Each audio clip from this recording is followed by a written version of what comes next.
За бид нэр өчигдөр ингээд тухайн дифференциал тэгштгэл энэсээ яаж ямар одоо ангилал байдгийг авчихсан тийм ээ шугам тэгштгэл шугам бус тэгштгэл шугам тэгштгэлийн дотроо баруун гар талд нь 0 байна уу гэдгээс хамаарат нэгэн төрлийн биш гэж ангилагдана. Бас коэффициент нь хувьсах одоо x y-гээс хамаарч байна гэдгээс хамаарат тогтмол коэффициенттэй хувьсах коэффициенттэй гэж ангилагдана.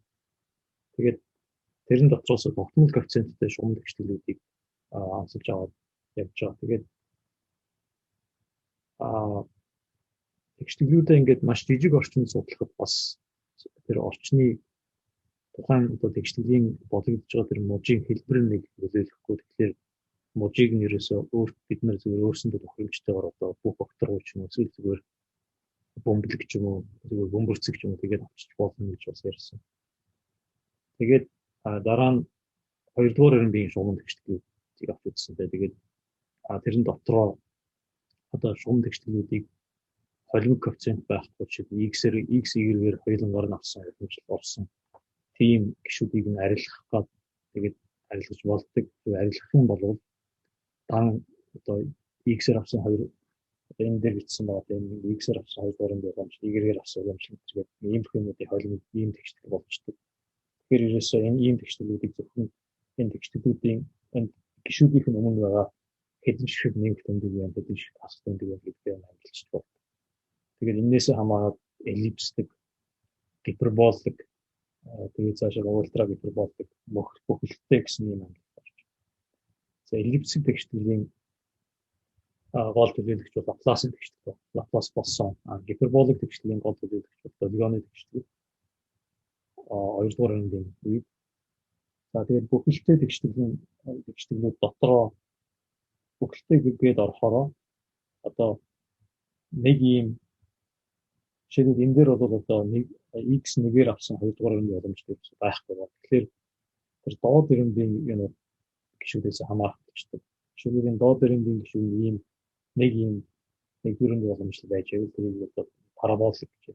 Энэний гол төлөөлөгч нь бол дулааны тэгштэл.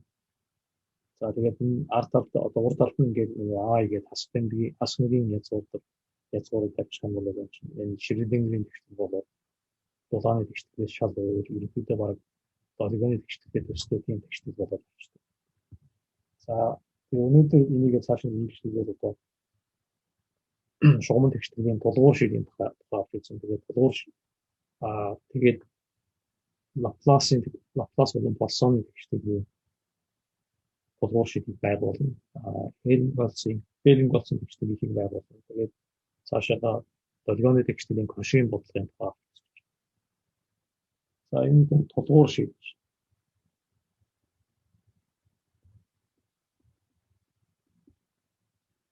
Тулгуур шид бол за энийг бас физик Грини функц гэж ярьдаг. Яг үүндээ бол Грини функц гэхээр араа тулгуур шидээс араа илүү юм байна. Грини функц гэхээр төгсөг мож янз бүрийн хэлбэртэй можууд төр ярьж болдог. Тулгуур шид гэхээр ерөнхийдөө цаана бол бүх факторгоо байна гэж байна.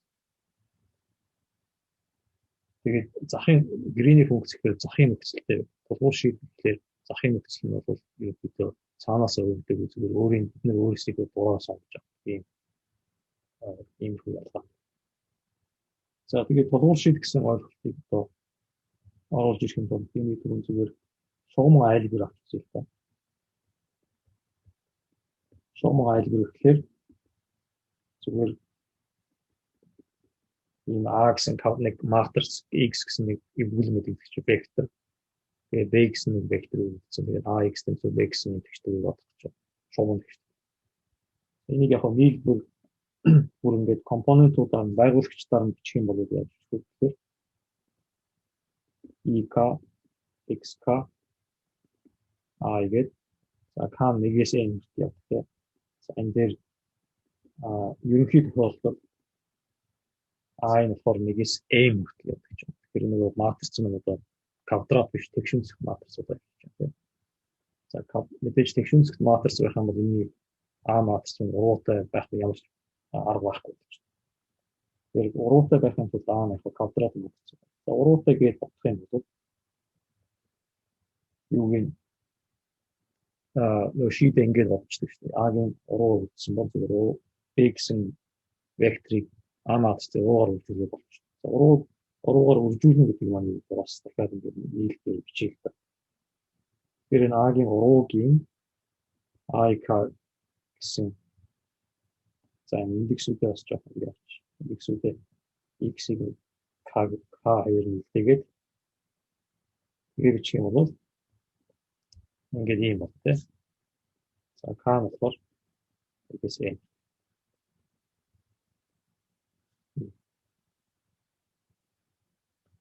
Тэгэхээр одоо энийг иймэрхүү юм одоо тухайн дифференциал гişтгэлээр хийж болох уу? Одоо матрицын уруу энийг зүгээр нэг дифференциал гişтгэлээр ойлгох. Тийм бол x гэсэн вектор ч нөгөө функц байх гэсэн. Энэ a нь болохоор нэг шугам дифференциал оператор байна. Маргаан болохоор b нь болохоор бас нэг үлдсэн функц тий. Тэгэхээр энэ нэг a-гийн уруу гэдэг матрицын уруу гэдэг ч одоо юу болох вэ? Тэгэхээр нэг энэ дифференциал операторын нөө маягийн юм болж байна. Тэгэхээр за LU тэнцүү F гэсэн юм гişтгэлээр. L нь бол дифференциал оператор. Жишээлбэл Laplace U тэнцүү F гэсэн юм байж болно. Босон гişтгэл байна. Эсвэл одоо долгионы гişтгэл байж болно. Гэх мэтлэн иймэрхүү юм яриад L гэхээр юм дифференциал оператор. Тэгэхээр одоо энийг ингэж олох болно шүү дээ. Шийдийг нь дифференциал операторын уруу гэсэн юм болж байна. Энэ дээр байна. Энэ уруу ийм юм хийж болох уу гэсэн асуулт. За хэрвээ уруутай бол одоо энд ингээд зүгээр ингээд нэг бичих болно гэх юм ээ. Энэ бол зүгээр нэг хэдэн зураас ингээд зурцсан юм байна шүү. Тэгэхээр энэ чинь мэдээж цаана утгатай байж хэвлэгдэж шүү дээ. Зүгээр ингээд нэг юм бичлэг юм чинь ямар шиг юу. За тэгэхээр энийг одоо яг энэ матрицын уруугаар ингээд үржүүлээд шийдийг нь олж байгаа юм үйлдэл шүү дээ. Энэ шигээр ингээд бичиг яах вэ? За матриц шуман айлгуулт бол энэ вектор маань ингээд мөрийн дугаар гэж байна. Одоо шиг нэгдүгээр мөрөнд хэд, хоёрдугаар мөрөнд хэд, гуравдугаар мөрөнд хэд гэдэг. Матрицын хоёр юм дугаартай. Энэ дифференциал гişтгэлийн хувьд болохоор энэ f гэсэн юм дээр мөрийн дугаар гэсэн функцийн мөрийн дугаар гэдэг юу вэ? F маань одоо юунаас хамаарч байна? F нь болохоор функц байгаа шүү дээ. Одоо энэ ямар нэг мужид тодорхойлогдсон. Жишээлбэл одоо R гэдэг бүх векторууд тодорхойлогдсон ч юм уу.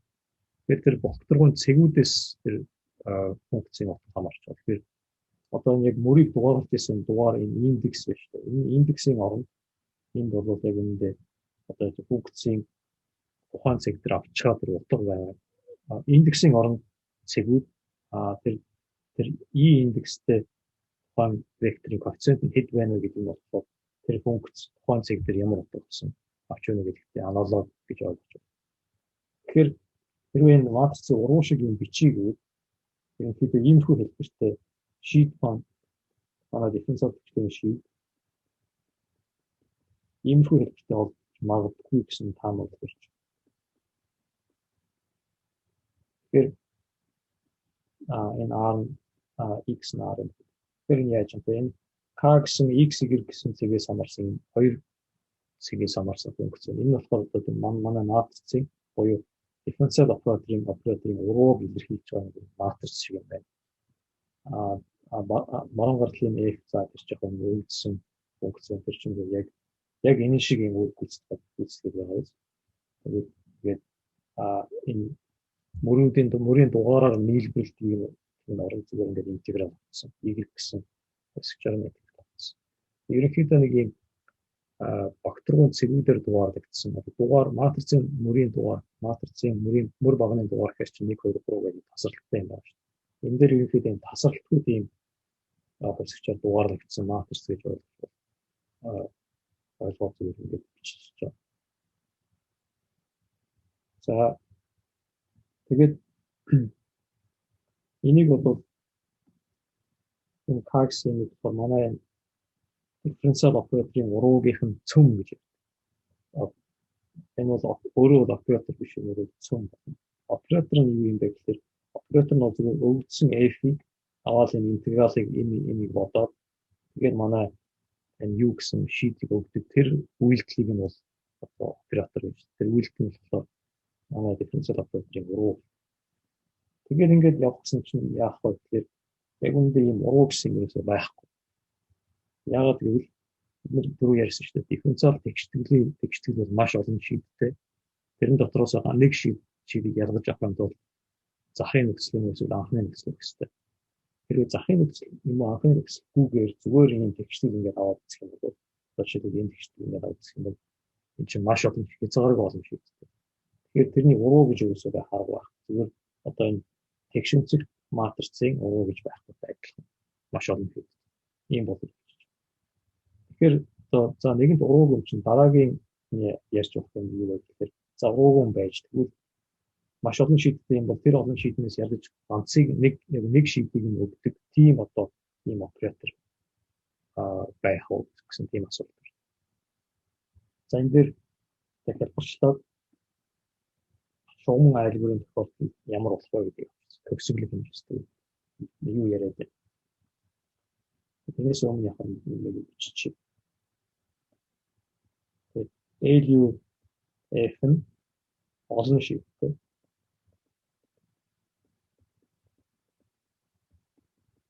Шийдтэй тул уруу байхгүй.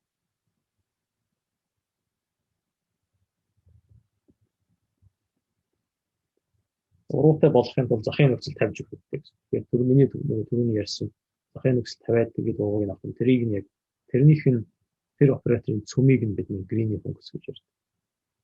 За тэгээд бид нар одоо энэ захын нөхцөл байхгүй зүгээр л зөвхөн тэгштгэлийг авах гэж байна. Тэгэхээр энэ маань одоо тулгуур шийд гэсэн үг.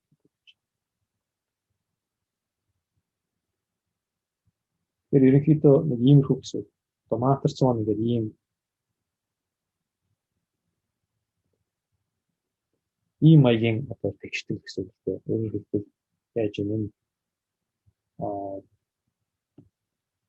үйл мэдэгдэгч маань ингээд маш олон компоненттэй. Гэсэн мөртлөө хэдхэн шиг тэгштгэл гэсэн. Жишээлбэл юу вэ? 10 шиг үйл мэдэгдэгчтэй мөртлөө 3 тэгшгэлтэй ч юм уу. Тэнгүүд ингээд маш олон шийдтэй 7 шиг тийм чөлөөний зэрэг илүү болчих чөлөөтэй байдаг. За зүгээр нэг жишээ авч үзье. Зүгээр нэг ийм жишээ авч. 2x1 дээр нэмэх нь x2 plus b. Тэгэхээр x1 x2 гэсэн үйл мэдэгдэгчтэй. Тэгээд нэг ийм тэгшдэг. За энийг нь бол маш олон шийдтэй байх нь ойлгомжтой. Энэ дээр a гэсэн матриц маань юу вэ? Матриц нь 2 1 гэсэн матриц тий. Эний шийд нь бол яг нь тэгэхээр x1 x2 гэсэн шийд бол t гэсэн нэг чөлөөт параметр оруулаад t b-гээс асуун 2 b нь үлдсэн. Тэгэхээр үлдсэн t болгоны хувьд энэ баруун гартлын энэ хосыг ингээд бодох юм бол тэр хос болгоно манай энэ тэгшлийн шийд болно. Маш олон шийд. Тэр энэ за графикийг нь зорж үзье. x1 x2 гэдэг. Тэгээд b гэсэн тоо үлдэх болгоно л одоо b гэсэн тоо үлдэх болгоно л тэгшлийн шийдүүд энэ шулуун дээр энэ цэнхэр шулуун дээр орчих бүх цэгүүд манай тэгшлийн шийд байна. Тэгээд b-ийн өөрчлөлтөөр яах вэ гэхээр шулуун маань арай доошоо болох юм. Одоо ингээд b-ийн өөрчлөлтөөр шулуун маань дээшээ доошоо хөдлөн шүү. За бид нар одоо энэ олон юун дотроос энэ олон шийд дотроос зүгээр ядаж нэг юм өгдөг юм функц ийм одоо операторыг олох гэдэг байна. Тэрний юу гэсэн үг вэ? Аль ямар ч хамаагүй зэрэг хаанч бас хамаагүй. За нэгийг л аль нэг цэгийг өгдөг ийм үйлдэл олж үзье, авч үзье гэж ярьдаг. Тэгэхээр жишээлбэл юм байна. Жишээлбэл K1 гэсэн нэг юм оператор B гэсэн тоон дээр үйлчлдэг. Энэ болохоор юу гэдэг вэ? 0B гэсэн ийм цэг. Энэ болохоор манай юуны x1 нь тэг байдаг. Тэр цэг харуулж байна. Өөрөөр хэлбэл энэ цэг харуулж байна. 0B гэсэн цэг. За тэгвэл x2 нь тэг байдаг. тийм нэг шаардлага тавилаа. Энэ шаардлага нь болохоор одоо дифференциал тэгшдэлтэр бол ерөнхийдөө захын нөхцөл хагалцсан гэсэн. Захын нөхцөл тавьж байна. X2-ыг нь тэг байдаг шиг даа гэдгийг авах. Тэгээд бас нэг өөр нэг оператор байгаа. K2 болохоор B-г 2 0 гэсэн. Энэ болохоор X2 0 гэдэг. За энэ хоёрт ингээд за аль нэгийг нь 0 гэдэг ингээд яаж ийсэн ч тэгшилттэйгээр зүгээр хоёулаа X1 тэнцвэн X2 байдаг ийм шийдийг олох. Тэр нь болохоор ерөнхийдөө энэ нэг диагонал дээр байгаа. X1 X2 хоорондоо зурсан диагонал дээр байгаа шиг гэсэн. Тэгээд тэр шийдийг олох юм бол яах вэ гэхээр энэ T-ийн T тэнцүү B-гээс авсан 2T гэж бодож шүү дээ. Тэгээд T-г олж тэгэхээр B-г авах нь 3 гэж. За K3 гэсэн. B-г авах нь 3. B-г авах. Энэ болохоор X-ний тэнцүү X2 гэсэн нөхцөлтэйгээр олсон тийм. За тэгээд нөгөө одоо ингээд энийг дифференциал тэгшдэг дээр болохоор яаж үүсчих вэ гэхээр энэ K1 K2 K3 энэ болгоно нь одоо манай дифференциал тэгшдэг ерөнхийдөө тулгуур шийд бол. Тэгээд энд нь гарч байгаа тэр баруун гартал дээр одоо энэ нөхцөлүүд байна шүү дээ. Энэ нөхцөлүүдийг зүгээр л бидний айлуулах опшн дээр тохиолдолтой байдлаа ингээд сонгож.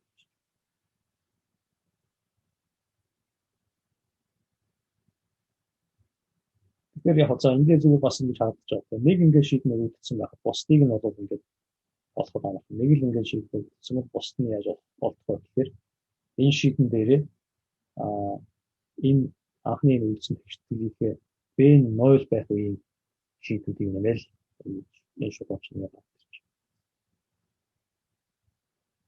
За энэ дээр ингээд одоо харж байгаа. Энэ дээр ямар юу олох гэдэг юм дээр. Тэгэхээр гэж бод B нь өгдсөн үед K1-ээр B-г үйлчлээ. Араас нь дахиад A-гаар үйлчлэх юм бол эргээд B нь гарч байгаа. Өөрөөр энэ байгаа K1 K2 K3 гэсэн матрицууд бүгдээрээ ийм шинж нартай. Ягаад матриц гэдэг тэгэхээр шиг K1 нь топ ямар матриц вэ? 0 B гэсэн ийм матриц байна. Ийм матрицыг B гэсэн ийм 0 B гэнэ. 0 1 гэсэн ийм матриц байна. 0 1 гэсэн матрицыг B гэсэн ийм ганцхан мөр багатай матрицаар үзүүлээд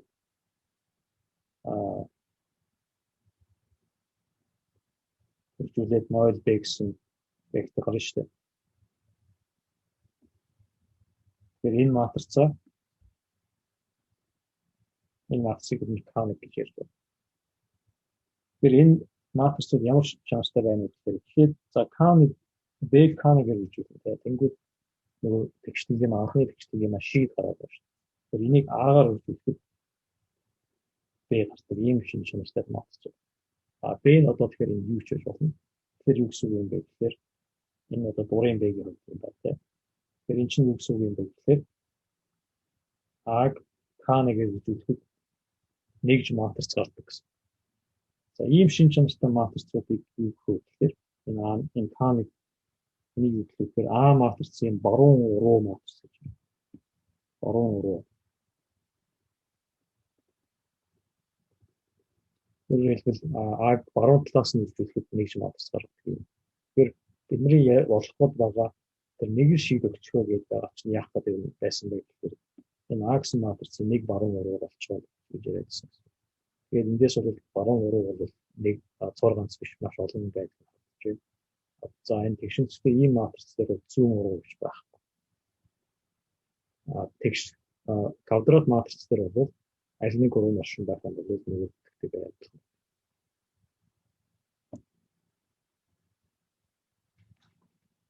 За одоо дифференциал тэгшдэг рүү барыг. Одоо энэ баруун урууг олох энэ програмыг дифференциал тэгшдэгээр одоо яаж хэрэгжүүлэх вэ?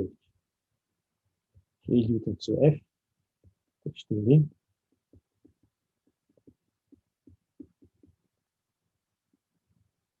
аль нэг шийдийг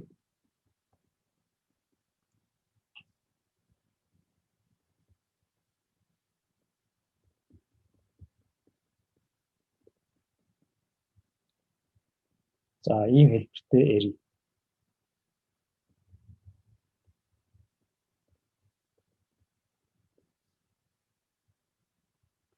За юуны түвэнд одоо баг зэрэг энийг хэлбэрчлэн нэг анхаарах зүйл бол одоо L гэдэг энэ дифференциал оператор байгаа шүү дээ.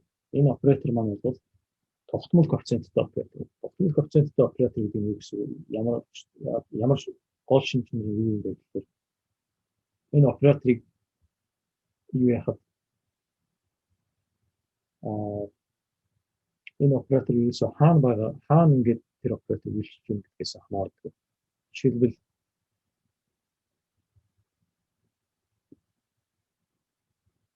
за энэ дээр биччихээ тайлбарлая.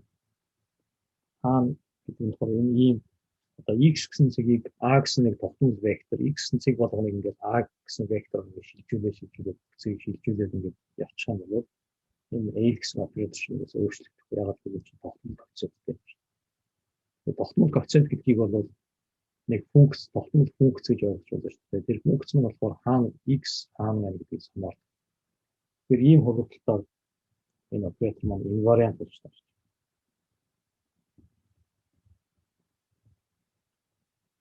Хурдтай инвариант тул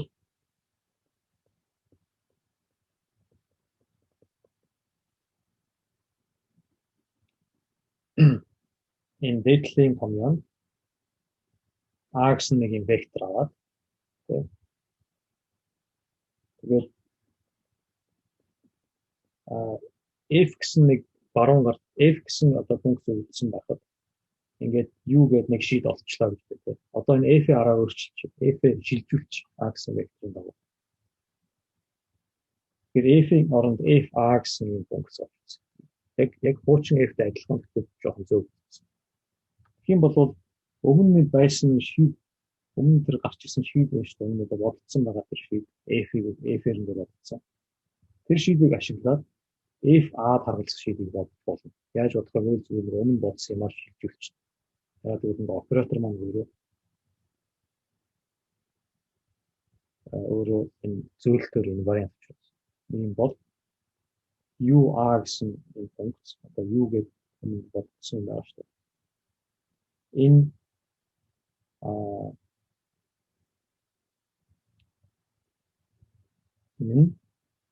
f a-д харгалзах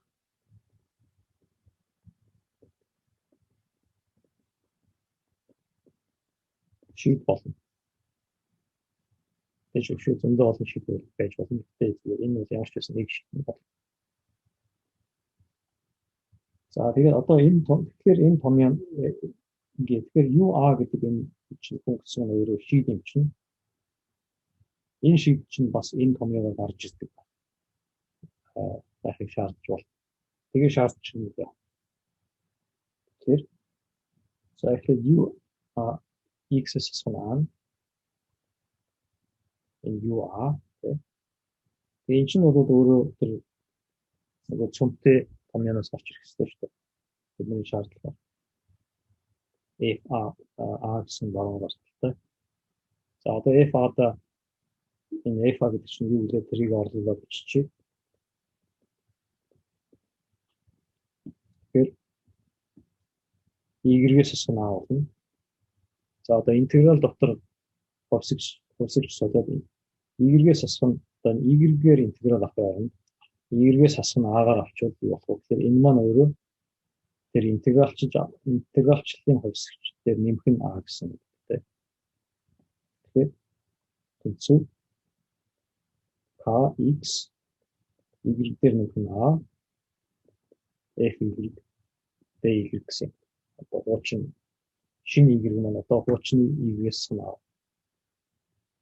За тэгснийхээ дараа одоо энэ зүүн гар талд нь x-с асуунаа гэдгийг оронд бас нэг хөвсгч шинэ хөвсгч байгаа гэж бодлоо. Чигээр одоо z ч юм. Тийм бол энэ дотор чинь z дээр нэг нь a гэж орчих байна.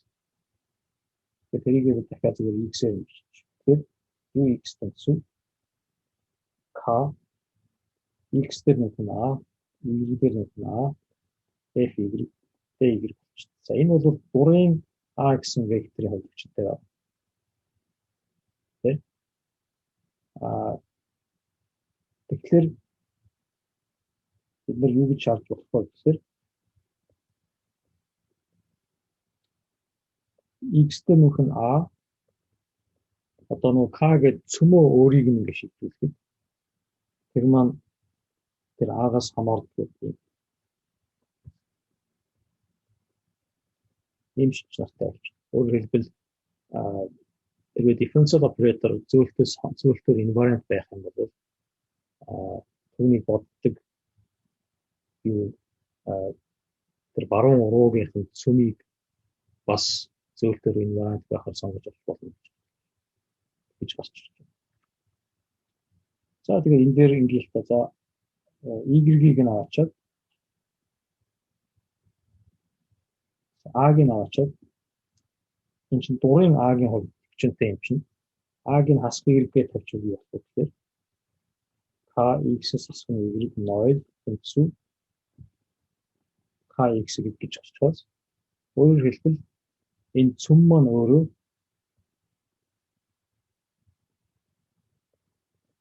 ямар нэг функцийн одоо эхэндээ бол бид нар ингэж харж байгаа зү энэ цөм маань өөрөө болохоор зүгээр нэг x y гэсэн юм хоёр юмнаас ингээд ямар ч хамааралгүй юм хоёр юмнаас хамаардаг.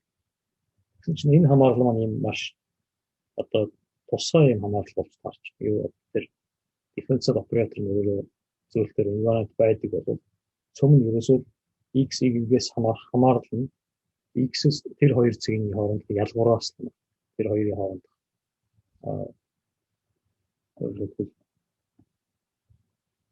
за энэ ингээд x1 x2 гэдэг хоёр юм хэвчтэй байлаа.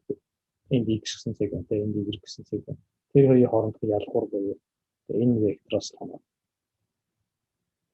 Тэр нөгөө k гэсэн юм цөм чинь энэ вектор байна. Өөр нэг бас вектор хооронд ялгуур нь яг адилхан байх юм бол энэ хоёр хос дээр бас яг адилхан. X-ээр за энэ дээр x y хэвчих юм бол kx y x y гэдэг. Тэгэхээр ийм юмнууд болохоор зүгээр ямар нэг y гэсэн функц аваад тэгээд ганцхан аргументын y гэсэн функц аваад тэгээд аргумент нь x гэсэн y гэж бичиж байна. За тэгэхээр одоо ийм байдаг гэж бодлоо. Тэгэхээр одоо цаашаа нөгөө техникээ нөгөө шийдвэхээ томьёо бичих юм бол одоо тагийн оронд y x гэсэн y гэж байгаа юм. F y за одоо ийм шин чанартай өгдсөн f-ийн хувьд тийм энэ интегралыг бодоод u гэсэн функц гаргахаар тэр функц нь нөгөө тэгшлэгийн шийд болдог ийм y гэсэн ийм функцийг тухайн тэгшлэгийн тулгуур шийдэж байна. Нэг тулгуур шийд.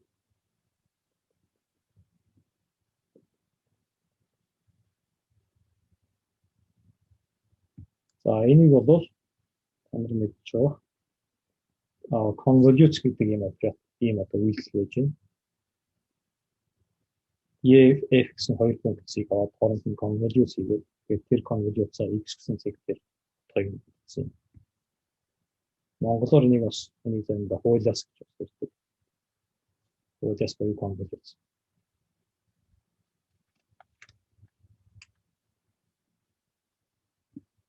За одоо ийм шийдтэй эрен л гээд одоо энэ бол зүгээр л ерөөсөө тэгэхээр нэг kx гэсэн хэлбэртэй эренгүүтээ нөгөө оператор маань зөвлөлтөөр invariant байдаг гэсэн ийм л юм одоо өгсөн биш ингэж байгаа шүү дээ. Одоо энэ дээр бол яг тэр операторын тухайн тэгшлэгийн тулгуур тухайн тэгшлэгийн шийд байна гэсэн нөхцөлийг нь бичээгөө. Тэрийг одоо бичдэг. Тэгэхээр одоо энэ юу гэдэг функц маань тухайн тэгшлийн шийд гэж бичих хэрэгтэй. Тэгэхээр юугаас энэ юу гэсэн функцээс янз бүрийн урамжлал аваад тэгээд вектор оператороо бодоод тэгээд тэрний тэнцүү f байх хэрэгтэй гэж бичдэг. Тэгэхээр одоо жишээлбэл энэ түрүүнд одоо x1 гэсэн хосгчоор уламжлаа л байна. Тэгэхээр юу болох вэ гэхээр одоо энэ интеграл нөгөө тэр хосгчийн уламжлалын интеграл дотроо авчихна.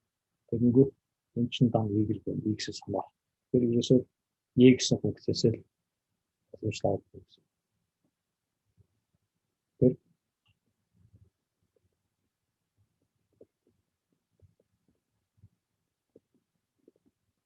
Ийм хөөстэй. Тэгээ ингээд бүх бол ямар ч уламжлал авах авсан бай. тэр уламжлалууд нь дандаа y дээр орж ирээд. Тэгэхээр ерөөсөө ямар нэг дифференциал тогтмол коэффициенттэй дифференциал операторыг энэ u дээр үйлчлэх юм бол тэр оператор шууд энэ y дээр шууд орж ирээд үйлчлэх гэсэн. Өөрөлдвөл u гэсэн функц a дээр үйлчлээ. A дээр үйлчлэх юм бол нөгөө a чинь y дээр шууд орж ирээд үйлчлээ. Тэгээд тэр үйлчлснийхээ дараагаар x гэсэн цэг дээр утгыг нь бодоод ингээд цаашаа явуулах. За энэ маань яг юутэй тэнцвэх хэрэгтэй вэ гэхээр энэ маань өөрөө fx-тэй тэнцвэх хэрэгтэй шүү дээ. Энэ функц маань lu тэнцвэх f гэсэн шийд байх юм бол энэ хэвчтэй биелэх хэрэгтэй. За тэгэхээр яаж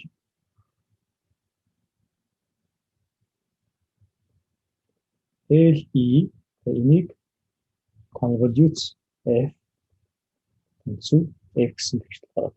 За энэ маань бол дурын f-ийн хувьд биелдэг байх хэвээр.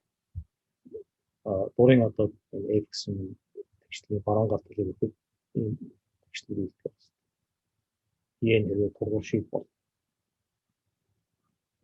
За тэгэхээр энэ юу гэсэн үг вэ гэхээр яаж энэ f гэсэн функц байна. Тэгээд нэг юмтай ингээд convolute хийчих. Тэгсэн чинь тэр f гэсэн функц нь өөрөө гараад ирдэг. Англи өөрөө гарч ирдэг. Ийм шиг гэдэг үлээ. За convolute-ийг үржих үйлдэлгээ бодлоо. Тийм бол энд бол нэгийн тоо байна гэсэн үг. Нэгийн тоо үржих нь f тэнцүү f өөрөө л гарч ирдэг. Тэгэхээр энэ LE гэсэн юм маань юу байх вэ гэхээр энэ convolute гэсэн үйлдэлийн хувьд нэгж байх хэрэгтэй. Convolute гэсэн үйлдэлийн хувьд нэгжийг нь юу гэж томилдог вэ гэхээр delta гэж томилдог. Delta нь болохоор хуулиасын хувьд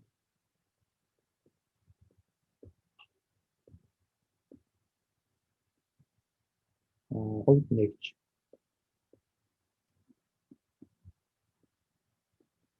Өөр нэг нэр нь болохоор Dirac-ийн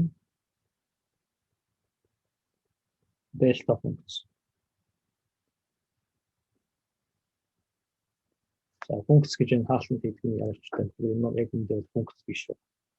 Функцээс илүү өргөн тийм объект. За энэ delta гэсэн энэ функцийн маань одоо ямар шинж чанартай байх хэвээр юм бэ? Юуны төрөнд энэ тэгшлэгийг харъя тийм. Тэгэхээр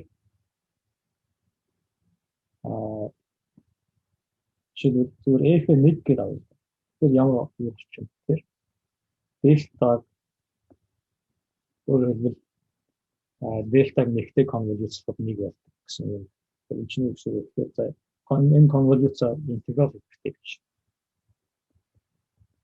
Сэсгэнийг үржих нь нэг чинь бол y-ээс хамаарах байна. Тэгэхээр тэрийг зааж үржих болж. Тэгээд тэнцүү нэг гэсэн юм. Энэ бол дурын x-ийн хувьчтай байна. За мэдээж энэ x-ийн гэдэг ийм зүйл шилжил байгаа учраас эндээс юу гэж авч ирэх вэ гэхээр энэ юутай адилхан байх гэхээр зүгээр delta x тэгээд x нь нэгтэй тэнцүү гэсэн. Өөрөлдвөл энэ delta гэсэн хэрэг функц байдаг гэхээр функцээр хашигдсан талбай нэг байдаг. Функцийн графикаар хашигдсан талбай нэг байдаг гэсэн. За цаашид бол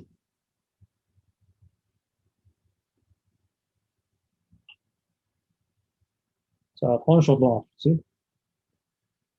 Тэгээд дандаа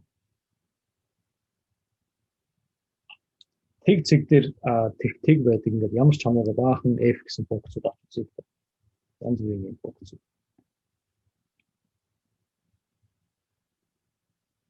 Тэгээд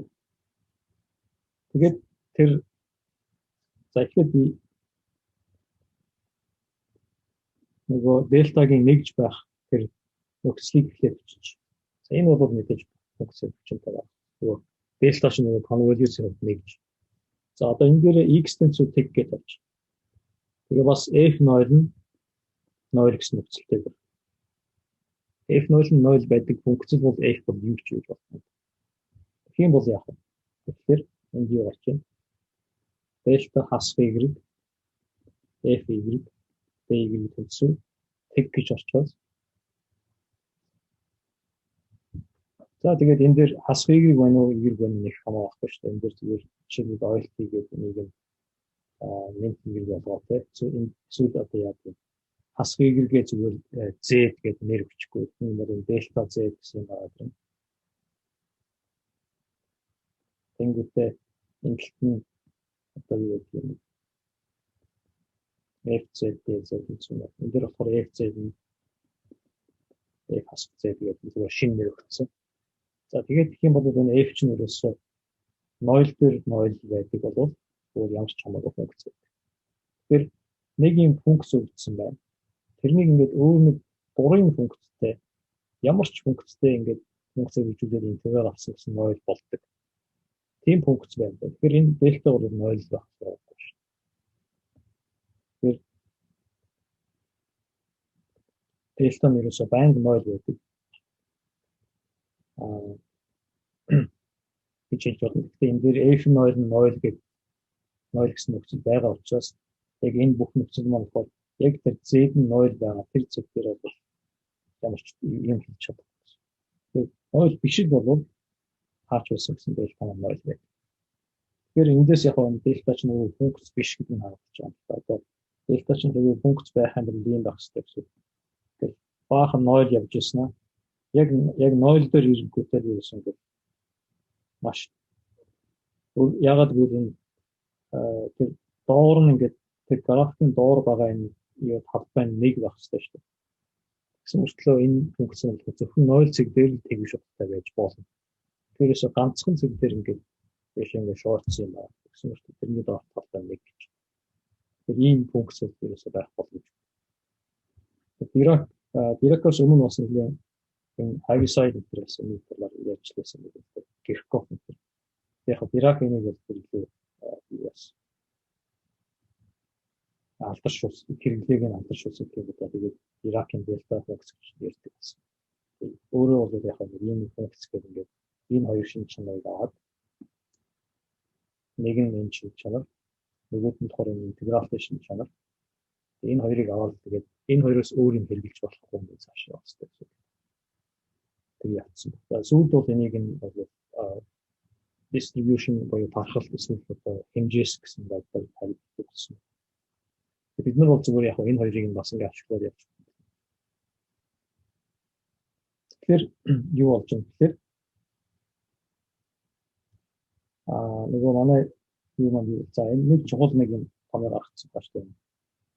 Тулгуур шийд гэдэг маань өөрөө ийм текстийг ханддаг байх хэрэгтэй.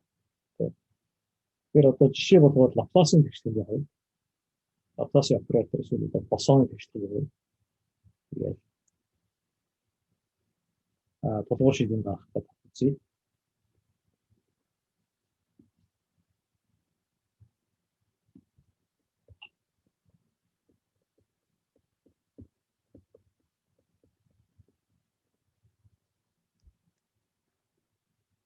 За бид нар юу бодох гэдэг вэ? Ямар текст бодох гэдэг вэ? Laplace E тэнцүү дельта гэсэн бодох гэдэг. За дельта маань болохоор ерөөсөө за энэ дээр яг энэ зураг өнтер ингээд зурхтаа нэг хэмжээстэй юм шиг болоод байгаа бол энд бол олон хэмжээстэй авч үзчихсэн. Тэгэхээр энэ дээр юу аа наар юм авсан. Тэгэхээр хаал бол хаана дандаа 0 гэсэн мэт зөвхөн координат ихтэй 0 биш байдаг юм байна. Объект. За Laplace маань юу вэ?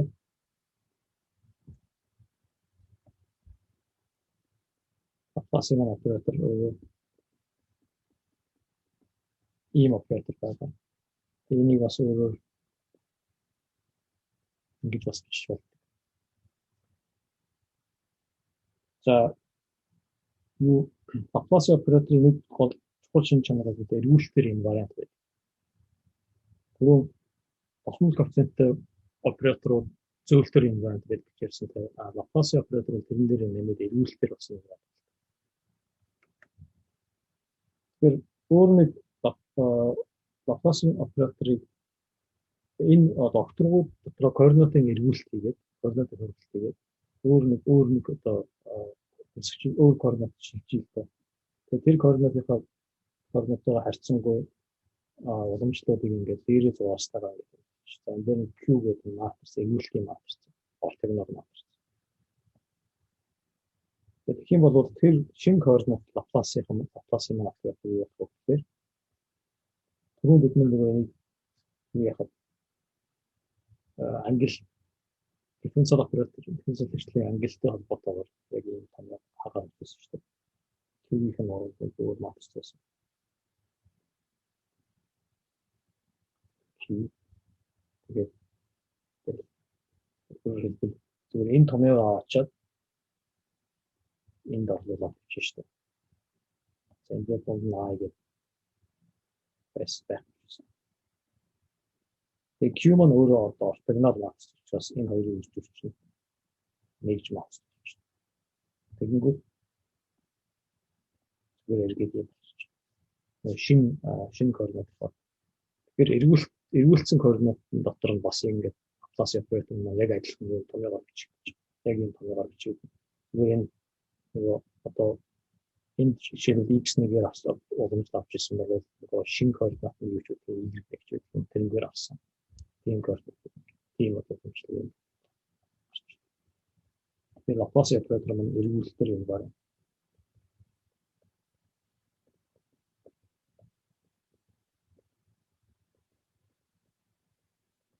Ерөн зүгээр ингээд аналитик байдлаар бодох юм invariant ч нэг маш чухал байдаг. Одоо жишээлбэл түрүүн зөвлөлтөөр invariant гэдгээс энэ хоёр хувьсгчтэй юм байсан зүгээр ганцхан хувьсгчтэй болсон шүү дээ. X-ийг тасалтай байсан нь X-ээс асгана гэж болсон.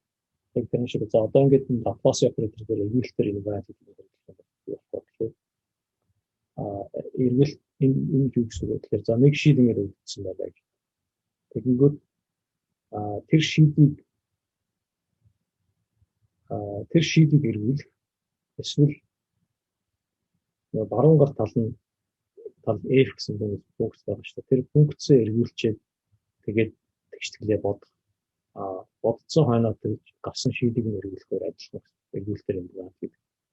Тэгэхээр эндээс бол шийдээ өөрийг нь тулгуур шийдээ X гэсэн шийдээ юугаар биш. Ерөнхий нэг юм X биш. Зөвхөн тэр X гэсэн цэгээс координатыг хүртэлх зайнаас хамаарсан байдлаар X санаад байна. Энэ дээр бол ийм бүх шийдэн ийм одоо бөмбөлөг тэгшинтэй байдаг гэсэн хэрэг биш. Зүгээр бөмбөлөг тэгшинтэй шийд оршин байх ёстой гэсэн. Бөмбөлөг тэгшингүй шийдэн мэдээж байна. Тэгэхээр тэрэн дотроос нэгэн бөмбөлөг тэгшинтэй байх юм хэрэглэлтийн тэгшинээс болоод. Тэгэхээр ийм одоо хэлбэртэй эрхт юм санаад байна. Энэ дээр R гэдэг бас координат руу их хүртэлх цагийн R гэдэг хэлсэн. За ноо хэлбэртэй энэ дээр чинь X гэсэн цаг байх юм болов.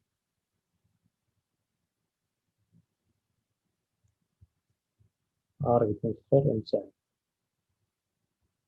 Тэр зөвхөн R-аас хамаарсан ийм шиг эрх санаад байна. За одоо тэгэхээр яах ёстой вэ гэхээр X гэсэн чинь одоо ийм нэг одоо Y-ийн орон нэг тавиад одоо энэнийхээ Laplace энэ дээр Laplace операторыг үйлчтэй. Тэгээд тэрнийгээ дельтатай тэнцвэрлэх гэсэн.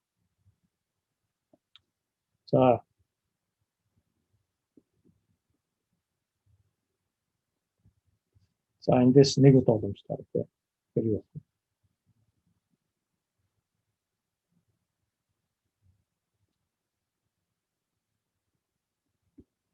За хигээс уламжлаа. За давхар функц уламжлаа. Одоо энэ координатын их хүртэлх зайнаас нэг X нэгээр уламжлаа. Тэр маань юу вэ гэхээр за энэ биччихье.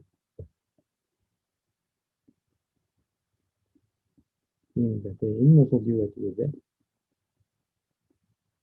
Энэ зүгээр тухайн X гэсэн координат харгалзах косинусын юм гэдэг юм. Косинусын үржигч юм байна. За дахиад Laplace бодох гэж байна. Дахиад нэг авах. Тэр яг үгээр. За энийг хоёрдугаар нь болгож байгаа тийм. Хигээс Энэ x-ийн дээр авах болгонд ард талд нэг юм үржир гараад ирж байна. Тэгэхээр энэ чинь зүгээр x-ийн квадратыг хуваах нь x-ийн квадрат. Одоо нэмэх нь одоо үржирийн боломжтой. Сая одоо эндээс нь x-ийн дээр авсан. Одоо энэ ард талын мод дөрөс боломжтой. Тэр явах уу? За тийм юм байж байна. За мод дөрөс боломжтой болохоор эхлээд x1-ээс x1-ээр авах тэр нэг болчих. Тэгээд тэрийг x-ээр x-ийн модуль авах тэр нэг гэж байна. Асах нь x-ийн квадратыг авах нь x-ийн модуль. Яасан бэ гэхээр x1-ийг үржих нь x-ийн нормын уламжлалтай. X-ийн нормын уламжлалтай нь юу вэ? Яг энэ бодцоор бол x1-ийг авах нь норм. За энийг хуваах нь x-ийн нормын квадрат. За энийг жоох эмгтээд бичиж x-ийн квадрат хуваах нь x-ийн нормын квадрат 2 дугаар хэмжээ уламжлал нэмэх нь x-ийн нормын квадрат хасах нь x-ийн квадрат хуваах нь x-ийн нормын куб үржих нь x-ийн нэгдүгээр зэрэг уламжлал. За нэгдүгээр x1-ээр авсан 2 дугаар хэмжээ уламжлал юм байна те. Тэгэхээр x k-гаар авсан ямар ах нь уламжлал нэгийн оронтлуудаа зүгээр k гэсэн юм гэсэн. За одоо эднийгээ бүгдийг нь хооронд нэмнэ шүү дээ. Тэгж Лапласын оператор шүү дээ. Тэгэхээр дээр Лапласыг үйлчлэхээр яг тэгэхээр за энэ дээр нөгөө баахан x1 x2 x2 гэсэн юм үйлчлээ. x1-ийн квадрат нэг үйлчлэн x-ийн квадрат баахан x квадрат тийм 2 дугаар хэмжээ уламжлал нэмэх нь за энийг n дахин нэглэхээр одоо n гэсэн коэффициенттэй x квадрат хасах нь за одоо энэ баахан x нэгээс эхлээд x n гэдэг квадратуудын нийлбэл болно. Тэгээд доор нь x-ийн куб тэгээд фигюр нэгдүгээр юм байна. За одоо энийг бичих юм бол энэ бий болчих. Энэ x1-ийн квадратын x-ийн квадрат чи яг энэ x-ийн нормыг квадрат. Тэгвэл энэтэйг яг хуваагдаад үргэлжлэн энэ процент нэг болчих. Фигюр 2 дугаар юм байна. Нэмэх нь за энэ артлын хасч байгаа юмнууд дээр нийлээд яг энэ x-ийн нормын квадрат бол тэгвэл урд нь n байна. Тэгэхээр энэ дээр n-ээс асах нэгийг үржих нь модулын квадрат болно. Тэгвэл доор нь модулын куб байж байна. Тэр квадрат чинь хуваагдаад баахан модуль. Тэгээд фигийн нэгдүгээр ингээд уламжлал. За Лапласын маань оператор ингээд болчихлоо тийм. Тэгэхээр одоо энийг бодох боломж шүү дээ. Ингээд. За дельта маань өөрөө дандаа 0 байдаг. X нь тэг биш бол ерөөсөн бүгд 0 байдаг. Тэгэхээр энэ дээр яах вэ гэхээр юу гэсэн үг гэхээр ерөөсөө энэ яг-ээс Лаплас дээр Лаплас оператор үйлчлэхээр энэ бол ерөөсөө байнга тэг байдаг гэсэн. Зөвхөн за координат ихээс бусад газар. Тийм. Координат их гэдэг нь ганцхан цэг л байна шүү дээ. Тэр цэгээс бусад газар Лапласаар үйлчлэдэг.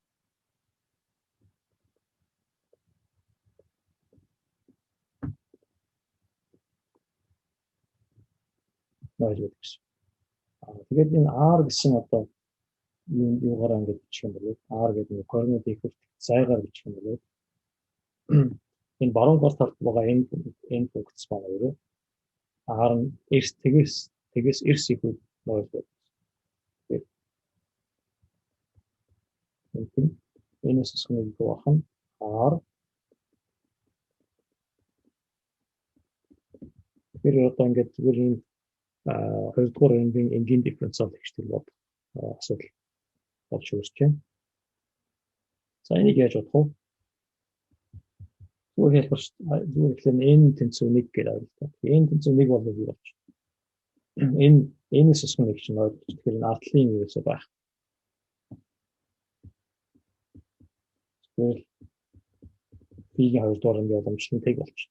Тэгвэл ийм тэгшлийн шиг юу байдаг вэ? Зүгээр R нэмэх B гэсэн юм тий. За энэ дээр яг B-ийн 0 гэж хэлчихлээ болчих бол. Тэгэхээр юу гэдэг ингээд шууман юм. Шууман гэх юм хашаа юу вэ? R чинь нэг координат их хүртэл зай шүү дээ. Тэгэхээр нэг хэмжээстэй жишээлбэл ийм x гэмээр тий.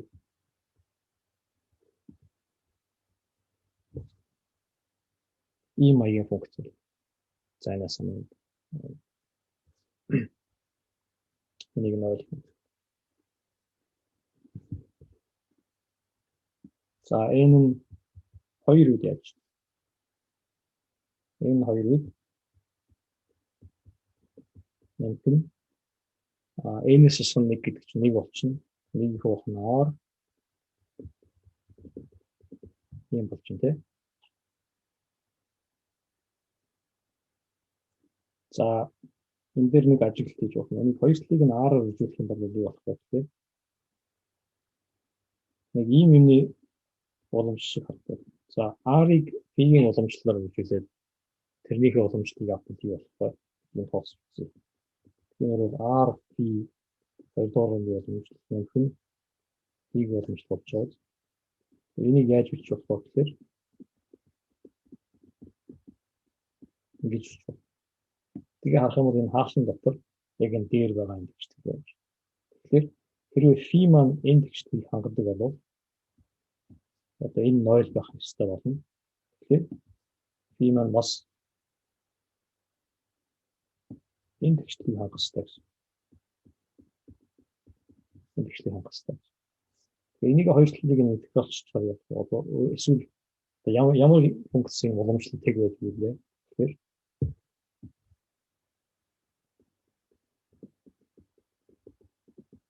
ямар нэг тогтмол тоо юм тий. Гэсэн. Өөрөөр хэлбэл B-ийн уламжлалт маань болох нь R гэсэн. За эндээс интеграл авчихлаар B маань юу болох вэ? Логарифм нэмэх бэ. За B-гээ бас ингэж ойлгож. B-г өөрчлөлтөөр юм чинь зүгээр нэг функц чинь дэшээ доош хөдлөх. Тэгэхээр B-г нэг дураар ангид авчиж. Яг нэг түрүү ярьсан энэ тулгуур шийдийг бодохдоо ойлгох бас бидний тохиомжтой байдлаар ингээд параметруудыг сонгох шүү. За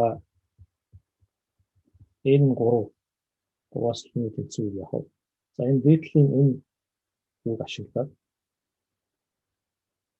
за энэ тэгшлээ юу ч гэсэн болж ирчих. Болж ирэн тавьчих. Тэгээд дээр сая энэ тэнцүү 2 үед бодсон тэр арга ашиглаж байна. Энд чинь яаж вэ? R-ыг үржих нэг функц B-ийн уламжлалыг яажсэн. Тэгэхээр энэ дээр R-ыг үржих нь R-ын n-ээс асуун 1 гэсэн зэрэгтийг авах. R-ыг авах. Тэгээд энэний уламжлалыг авах юу болох вэ? За тийм бол мөн n-ээс асуун 1 R-ын n-ээс асуун 2 B гэсэн юм байна. За одоо энэ дээр R-ын n-ээс асуун 1-ийг хаалтны гадаа гаргах юм бол n-ээс асуун 1 хуваах нь R гэсэн. Тэгээд энэ маань тэнцвэр байна. Тэгэхээр за одоо энэ хоёр талыг нь харж байгаа бас их түрүүний шиг интеграл авахлаар n-ээс асуун 1 B уламжлалт нь R гэсэн тогтмолтой тэнцвэр байдаг. Өөрөөр хэлбэл B маань R хуваах нь R n-ээс асуун 1 гэсэн юм. За эндээс интеграл авахлаар B нь амархан. R хуваах нь R n-ээс асуун 2 гэсэн хэлбэртэй. За нэг юм бэ чинь. За дахиад B-ийн юм гэдэг нь ойлгож байна. За тэгэхээр одоо ингээд энэ тулгуур шийдүүдийн хэлбэр нь ингээд гарч ирлээ. За одоо энэ A гэсэн коэффициент ямар очтой энийг яаж бодох вэ? Эсвэл энэ ямар ч хамаагүй тоо байж болох юм уу? Эсвэл ямар нэг шаардлага хангах хэрэгтэй. За үүний тулд одоо бид нөгөө анхныхаа юу санах хэрэгтэй. Нөгөө юу маань нөхцөл маань юу вэ? Лаплас EN тэнцүү дельта гэсэн төвчтэй. Энэ дээр болохоор зөвхөн x нь 0-тэй тэнцүү биш үе координат ихээс ялгаатай газар нөгөө толгуур шийдний маань лапласаар үйлчлэн дараа гарсан тэг байх хэрэгтэй гэдэг. Яг тэр тэг дээр ямар байх хэрэгтэй вэ гэсэн тэр нөхцөлийг оруулаагүй. За тэг дээр ямар байх хэрэгтэй гэсэн нөхцөлд нь яаж орчих хэрэгтэй вэ гэхээр дельтагийн интеграл гэдэг нөхцөлөөр орчих хэрэгтэй. Дельтагийн интеграл нь 0 интеграл нь 1 байдаг гэсэн юм нөхцөл. Тэгэхээр энэ дээр бид нэр яах хэрэгтэй вэ гэхээр жишээлбэл n тэнцүү 1 үед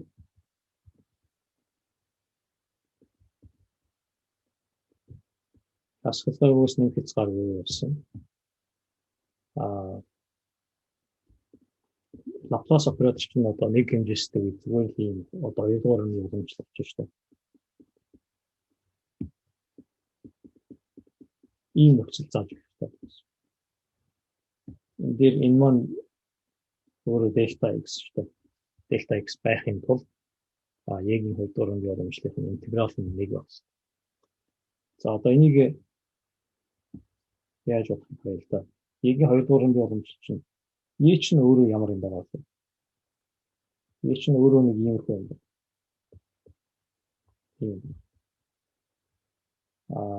2 дугаар нь уламжлал. Энэ дээр ингээд энд ийм шугам функц. Энэ бас шугам функц. Тэгээд ийм шугам функцийн 2 дугаар нь уламжлал тэг байна. Тэгэхээр хасгалгаагүйгээс нэг хязгааргүй юм гэж интеграл авахын оронд бид нар зүгээр нэг энэ хайд нэг ингээд таслаад хасх эпсилон нэг эпсилон гарч ингээд таслаад интеграл нэг адилхан байна. Өөрөлдвөл хасгалгаагүй нэг хязгааргүй энэ тэнцүү хасх эпсилоноос нэг эпсилон хүртэл явсан интегралтай адилхан. За цааш нь энэ яах вэ гэхээр уламжлалаас интеграл авахар юу болдог вэ? Уламжлалаас интеграл авахар тэр функц чинь өөрөө гараад ирдэг. Энэ 2 дугаар ангийн уламжлал. Тэгээд энэ чинь бол 1 дугаар ангийн уламжлалын уламжлал гэсэн. Энэний интеграл чинь бол 1 дугаар ангийн уламжлал гэсэн.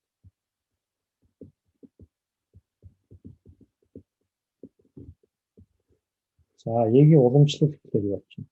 E маань өөрөө юу байгаа вэ? Ийм функц байгаа шүү дээ. AX гэсэн хэлбэртэй.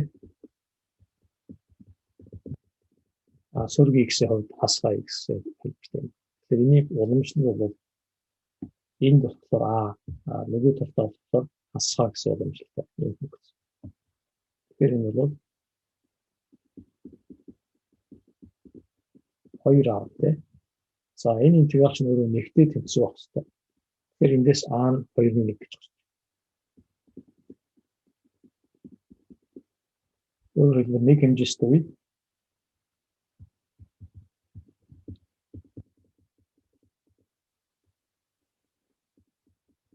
ийм толгой шиг болчлаа бид нэр. Яг энэ 2-ны 1 гэсэн юм байна хэвээр өөр A гэсэн коэффициент өөр утгатай байж болохгүй.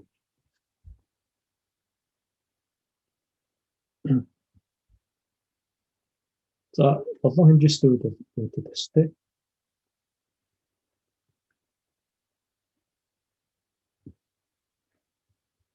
Одоо хэмжээстэй үед одоо энэ нэг томьёо ашигласан байгаа шүү дээ бид нар энэ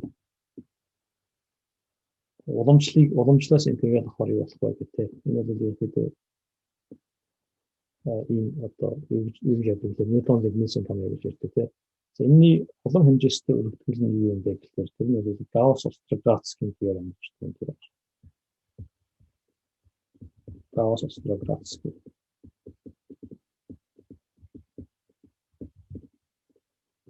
Энэ юу гэж хэлдэг вэ гэхээр за омега гэсэн нэг юм болж байна. Тэгээд энэ гадагшаа чиглэсэн нэгж нормал векторыг new гэж нэрлэж. Тэгэх юм бол тэгээд дотор нэг юм f гэсэн нэг юм юу байгаа вектор орно.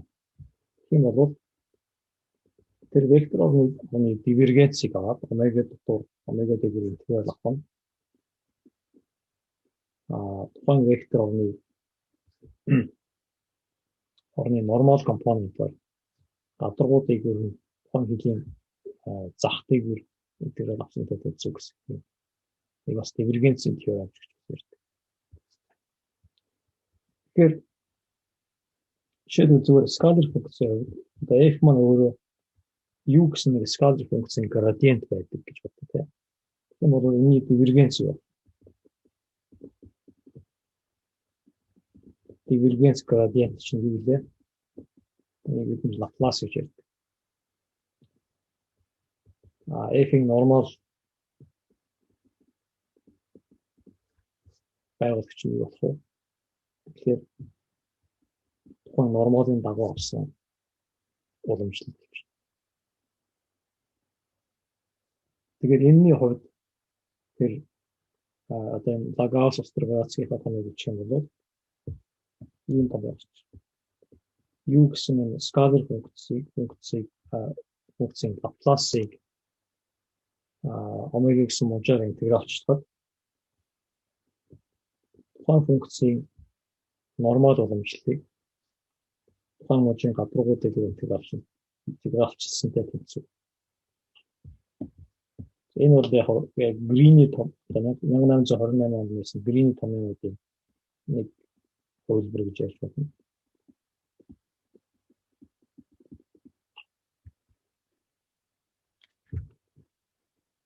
Тэгэхээр одоо энэ Гринийн томыг тийм. Юун дээр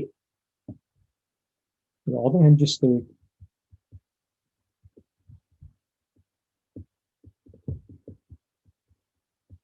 ийм том байгаа шүү дээ. Энэ интеграл чинь өөрөө нэгтэй тэнцүү байх хэрэгтэй гэсэн.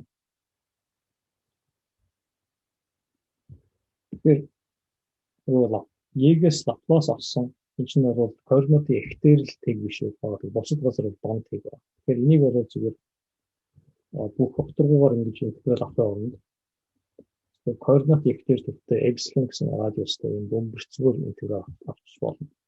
Яг тэр нэг хэмжээтэй үе ажиллаа нэг хэрчим авчихсан шүү дээ. Одоо тэр хэрчим чинь одоо бөмбөрцөг болчихсон. Гол хэмжээтэй, хоёр хэмжээтэй үе диск болчихсон.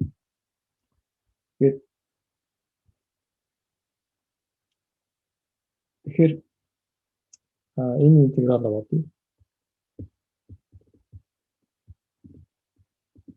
энэ интеграл чинь нөгөө сайн тэр Грини том яваа.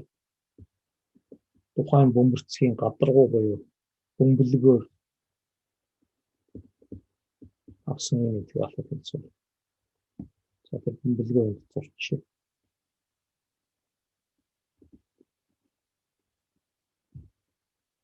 За new гэдэг нэг гадаргуу одоо гадагшаа чиглэсэн нормал вектор байна. Түүнээс гадна бид нар чинь нэг R гэсэн нэг юм координат яваад байгаа шүү дээ. Тэгэхээр энэ гадаргуугийн гадагшаа чиглэсэн нормалын дагуу авсан уламжлалт нь яг энэ R-аар авсан уламжлалтай тэнцүү.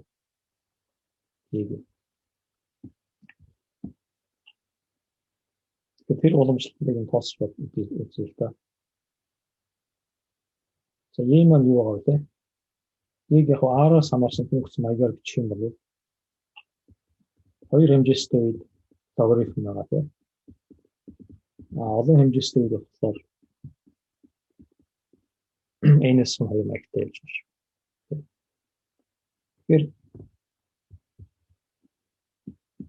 нормал уламжлал нь Егээс R авсан уламжлалтай тэнцүү. Тэгээд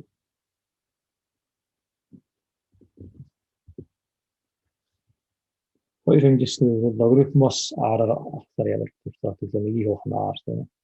Олон хэмжээтэй тэр иргэдээс уламжлалт авахаар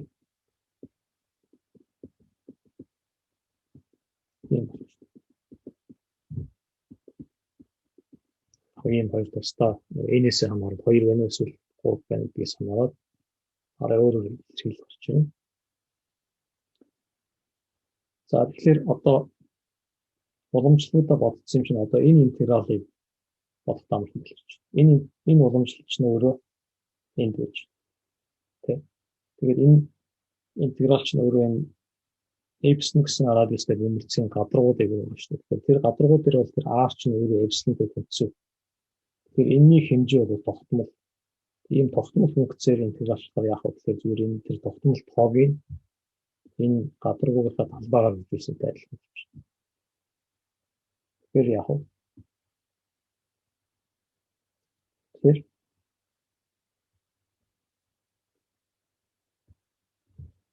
за энэ интегралын бичиж бас энэс хамаарал хэмжээсээс хамаарал за хоёр үед болохоор а хуваах нь эпсилон үчгэн за хоёр хэмжээстэй үед эпсилон радиустай дугуйн гадаргуу дугуйн одоо хилийн талбай гэхэл хийхээр чинь зүгээр юу болж байна. Тойрог болчих шүү дээ. Тэрний талбай гэдэг нь урт болчих. Тэр бол 2p эпсилон.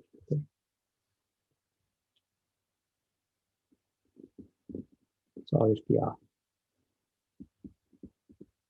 За 3-аас дээш хэмжээстэй үе болох хасах энэс асуун 2 а гуах нь эпсилон энэс үржих нь за энэ хэмжээстэй бөмбөрцгийн гадаргуугийн талбай гэж байна. Энэ хэмжээстэй бөмбөрцгийн гадаргуугийн талбай гэхээр ямар юм болох вэ? Тэгэхээр 1 радиустай бөмбөрцгийн гадаргуугийн талбай. 1 радиустай бөмбөрцгийн гадаргуугийн талбай зүгээр ингээд юм болж. S-N-S гэдэг нь болохоор 1 радиустай бөмбөлөг энэ талбай. Үржих нь радиусынхан N-с 1 зэрэгт. За тэнгууд энэ эпсилонгууд нь бас байгуулагдчихна.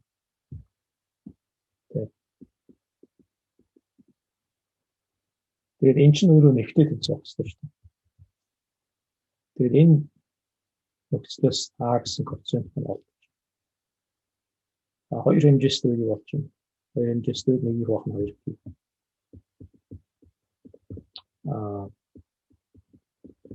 Босод үе болохоор хасах нэг их бахан энэ хэмжээстэй бөмбөрцгийн гадаргуугийн талбай үржих нь энэс 2 тэ.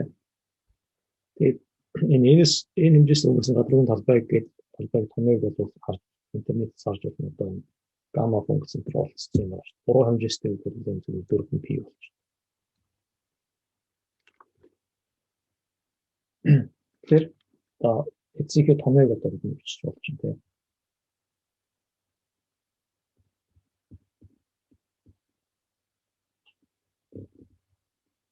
За бид тусна бичиж. Хоёр хэмжээстэй үед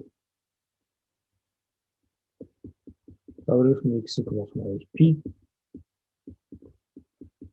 3 болон дээш хэмжээстэй үед болохоор хасах нэгийг хуваах нь n-с 2 s-n-с 1 x-н n-с 2. За 3 хэмжээстэй үед яг тусна бичиж байгаа юм чухал юу учраас хасах нэгийг хуваах нь 4px гэсэн юм шиг. 4px эсвэл 4pr чинь. За одоо эднийхээ графикийг зорж үзье. Нэг хэмжээстэй үед болж байна. Тэр зорсон. Нэг хэмжээстэй үед ийм тийм. Хоёр хэмжээстэй үед логарифм байна. Логарифм график ямар юм бэ гэвэл ийм болно. 3 хэмжээстэй 3 болон түүнээс дээш хэмжээстэй үед болохоор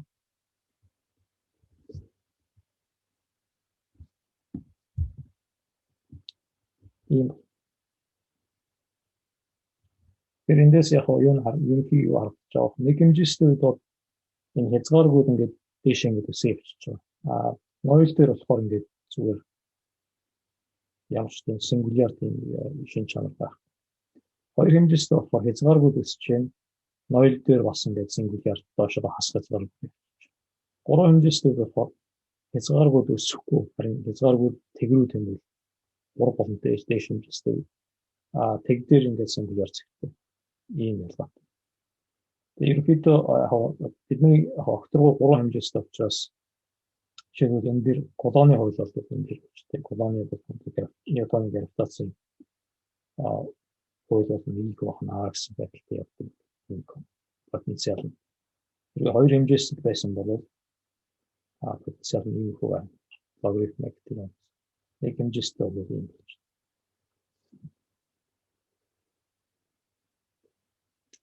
За цаашлаад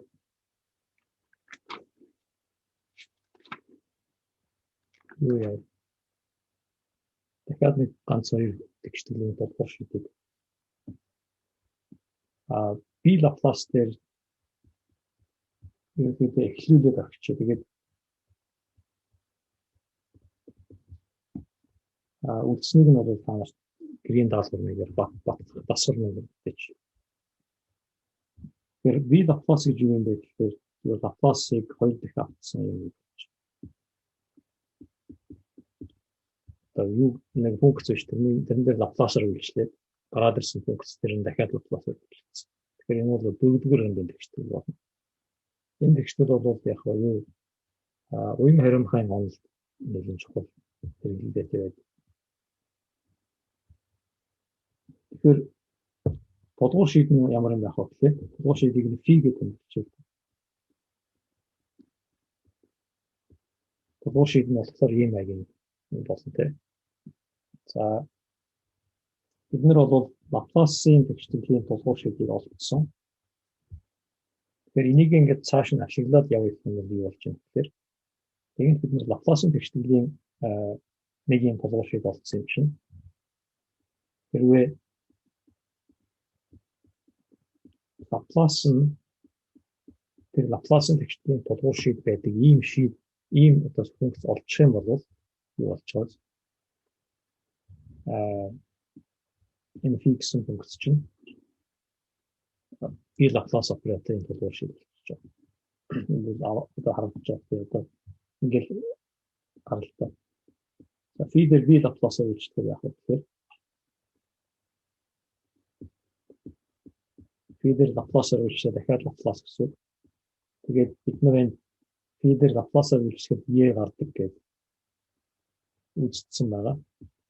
Тэгээд e маань өөрөө Лапласын тодгуур шийд учраас ингэж гарч. Тэгэхээр одоо бидний гол зорилго бол энэ тэгшлийг бодох гэсэн. Тэгэхээр фигээ өөрийг нь одоо бас радиал гэж үзээд араас хамаарсан гэж үзээд ингэж цааш нь бодох юм бол зүгээр юм. Тэр баахан янз бүрийн юм интергалчлал бодлого бодож байна. Жишээ нь энэ тэнцүү нэг үед нэг үзье. Энэ тэнцүү нэг үед болохоор тэр дээдлийн тэгшлийг юу болж байгаа вэ гэхээр энэний R-аар авсан 2 дугаар хэмжээ боломжтой. Е-тэй тэнцүү Е-чний үлээ R-ыг гоох нь 2 те. Ийм л гэсэн. Эндээс уламжлах интеграл аваад гэшүүл богч. За шуудийг нь өөр бичиж. кубик гоох нь 12 те. Тэгээд яг нэмэх нь ингээд интеграшн тогтмолууд гарч ирсэн л дээ. Тэгэхээр тэднийг нь зүгээр 0 гэж авчихсан. Тэгэхээр ийм нэг төлөвшөл гарч ирж байна. Нэг хэмжээстэй. За хоёр хэмжээстэй яг нэг харчаад бас тийг нь тийш 3-4 хэмжээсийг нь дасгал болоод ирдэж. За хоёр хэмжээстэй үеийн тэгшлэг маань юу болох вэ гэхээр хоёр хэмжээстэй Лапласын оператор чинь өөрөө зүгээр ийм биш шүү дээ. Бас юм нэгдүгээр өрөөний уламжлалаас орсон комбинац болно. Яг бичих юм бол нэгэн энэс асуу нэгийг гоох нь R гэж байсан тийм санаж байгаа. Тэгээд нэг гоох нь R уламжлал тэнцүү. За дараагаар талд нь E байх хэрэгтэй. E чинь хоёр хэмжээстэй ямар юм бэ гэхээр логарифм R-ыг гоох нь 2 гэсэн тийм. Ийм тэгшсэн болно гэсэн. Тэгэхээр бид нар чинь энийг яаж бодчихлоо? Яг баруун гар тал нь 0 байсан ч гэдэг тэрийг бодож яхад нэг ийм очилчихсэн тийм. Миний уламжлал чинь юу байлаа? R мөн P байсан тийм. Энэ чинь болохоор R-ыг үржих нь. За R-ыг үржих нь гэдэг яг энэ гарч байна. Баруун гар тал нь. Зүүн гар тал нь. Тэгэхээр энэ чинь R-ыг үржих нь. Лог R-ыг хуваах нь 2P гэсэн. Тэгэхээр RP маань RP-г уламжлал гэдэг маань энийг яаж бодох вэ гэхээр 1 хуваах нь 2P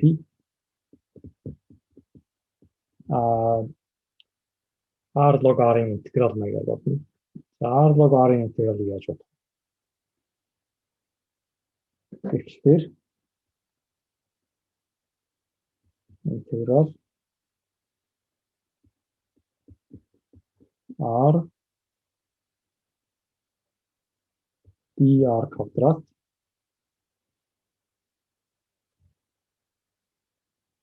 за тэгэхээр яг юу бодох гэдэг вэ? Тэрийг биччихье. R log R тэнцүү 2-1 log R dr квадрат тийм. Тэгээд хэсэгчсэн интегралчлаасаар 2-1 R квадрат үчим dr-ыг хуухна R. Тэнцүү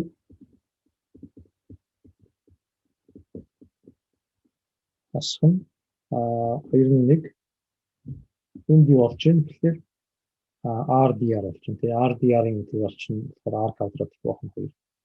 Тэгэхээр R квадрат хуах нь 4 бол. Тэгэхээр тэр дээдлийн интеграл юу болж байна? Дээдлийн интеграл маань R квадрат логарифм R хуах нь 4P асхан R квадрат хуах нь 8P болж тээ. За тэгээд эн чинь бол юу байгаа вэ? Эн чинь болохоор R-ыг үржих нь phi-гийн уламжлал байгаа шүү дээ. Тэгэхээр phi-гийн уламжлал маань өөрөө хоёрлыг нь R байна гэсэн. R log R хуах нь 4P асхан R-ыг хуах нь 8P.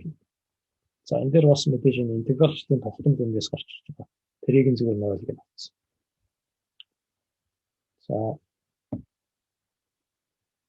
За энэ дээр дахиад интегралч гэсэн. Сая яг энэ R log R-ын интегралыг бодсон шүү дээ. Тэгэхээр тэр маань бол хэрэг болно. Тэгэхээр phi маань яг хөө гэхээр одоо 4P тоож R квадрат log R хуах нь 8P асхан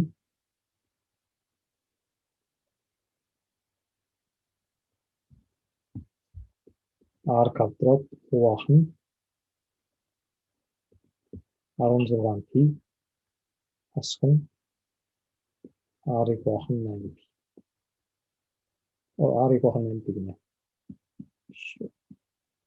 Энийг одоо интегралч гэж бас. Тэгэхээр чинь энэ чинь юу болох вэ?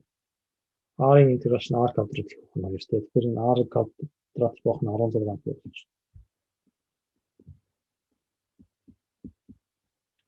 Тэгээд хоёулаа нийлээд 8P болж тээ. Хуах нь 8P болж.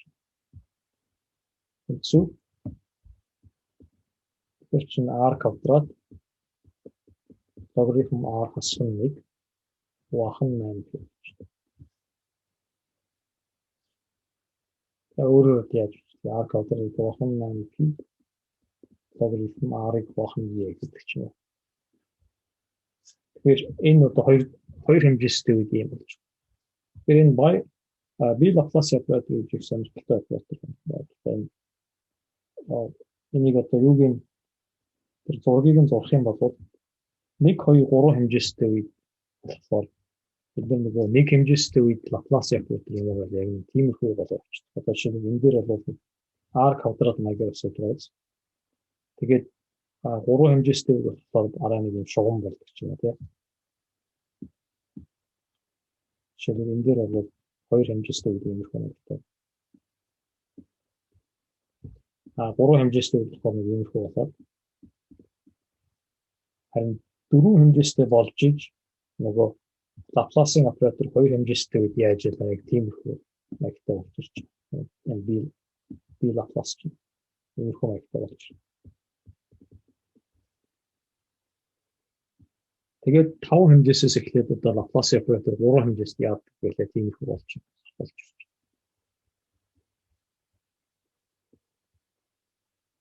За бие Лапласын хувьд иймэрхүү байна. Тэгэхээр өөрөөр хэлбэл Лапласын операторыг 2 хэмжээс нэг тийм одоо завсрын хэмжээс болж байгаа. Бие Лапласын хувьд тэр нь 4 хэмжээстэй бол 4 хэмжээс болдог гэсэн. За дахиад нэг операторгаас харчих. Тэгээд одоо өнөөдрийнхөө хичээлийг дуусгая. За Гелмголц гэдэг чухал байсан. Гелмголц уу Хелмholtz гэж чухал хичээл байна. Энэ бол ийм хичээл байдаг. Энэ маягийн хичээл.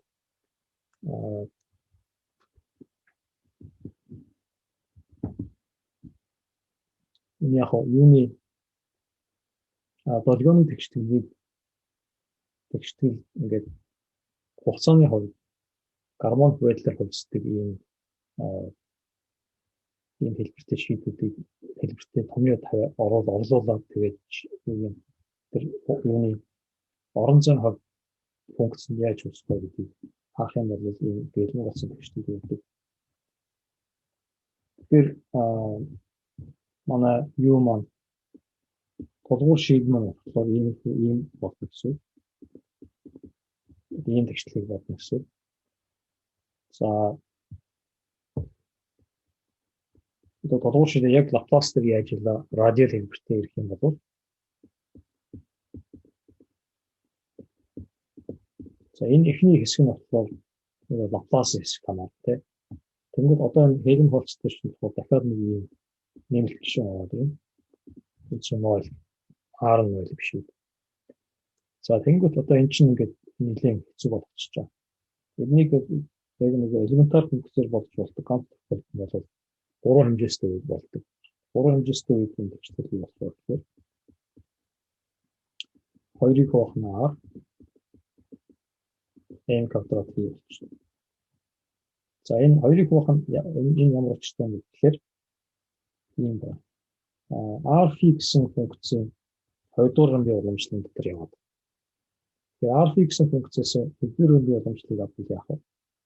Өмнө бид нар яаж ийм маягаар явж ирсэн шүү дээ. Ерөнхийдөө бодлолтой.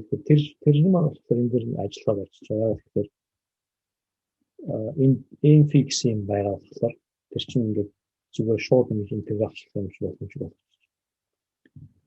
За энийг бодох юм бол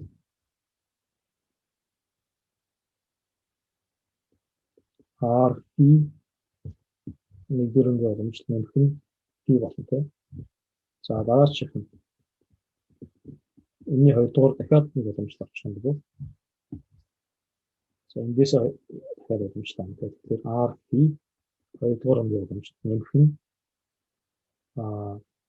B-ийн боломжтой нэмэх нь B-ийн боломжтой. Эндээс боломжтой авах шүү. Тэгэхээр тэр N B-ийн боломжтой гарч ирж байна. Тэгэхээр R 2 дугаар боломжтой нэмэх нь 2 B боломжтой гарч ирж байгаа. Тэгэхээр энэ хэсэг чинь юу болчих вэ? Энэ хэсэг болохоор яг энэтэй төстэй энийг зүгээр энэ сүүл гарч ирсэн илэрхийлэлийг R хуваацсан илэрхийлэл байгаас тийм. Тэгэхээр юу гэж бодохоор тэгэхээр R C-ийн 2-р хэмжээ уламжлалыг R-д хувагаад тэгээд M квадрат C-г нэмэхэд нь ойлголдог гэж. За энийг одоо хоёр талыг нь R-аар үржүүлчихлээ. Тэгэхээр R C-ийн уламжлалт төр нэмэх нь M квадрат C M квадрат R C тэнцвэртэй гэж байна. За одоо энэ мөн болохоор бидний сайн мэддэг юм гармоник хэлбэлзлийн төвчтэй болж байна. Гармоник хэлбэлзлийн төвчтэй. Өөрөөр R C гэдэг функц өөрөө нэг тогтмолтыг бүртгэн E-ийн 1+I MR гэсэн мэгтэй байна. Тэгэхээр PR маань өөрөө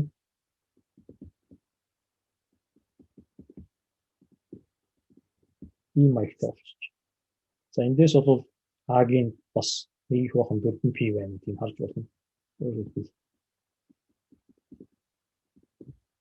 бахан 4P А гэсэн. За энэ дээр хэрвээ энэ дээдлийн энд хасах тэмдэг байсан нь юу болох вэ гэвэл энэ хасах тэмдэг орж ирнэ. Тэгэнгүүт энд I гэсэн юм чинь байхгүй болчихно. Тэгэхээр хэрвээ хасах тэмдэгтэй байсан бол толгуур шийдэн E-ийн хасах MR хуваах нь 4P A гэсэн. За энд нэмэх тэмдэг байж болно. Тэгээ нэмэх тэмдэгтэйг нь яг хэрвээ хязгааргүй өсдөггүй ийм шийдийг сонгоё гэх юм бол хасах тэмдгийг сонгож байгаа. Тэгээд ийм шүү дээ. За энэ бол бид нэг юу орчин ингээд маш жижиг орчин өөрөө ингээд жижиг маш сэрэг тийм сонирхтой байсаар дүүрэгдсэн байх юм бол ингээд голдон байгаа цэнгийг халахдаг тийм зүйл үү. Тийм юм дээр бол экспоненциал орж ирдэг. За үүнээс гадна мэдээж одоо чигдэр энкодогч ярьсан Юкавагийн шинэ потенциал гэдэг юм классик потенциал гэдэг юм потенциал гэдэг. Энэ дээр нэг массинг шүү гэсэн. За одоо 42 болж ингээд өнөөдрийн хичээлийг өндөрлөе. Маргааш бид нэр одоо цаашаа дулааны долгионы тэгштэйлийн гошин бодлоо тэгээд тулгуур шийдвэрлэдэг авч үзэн.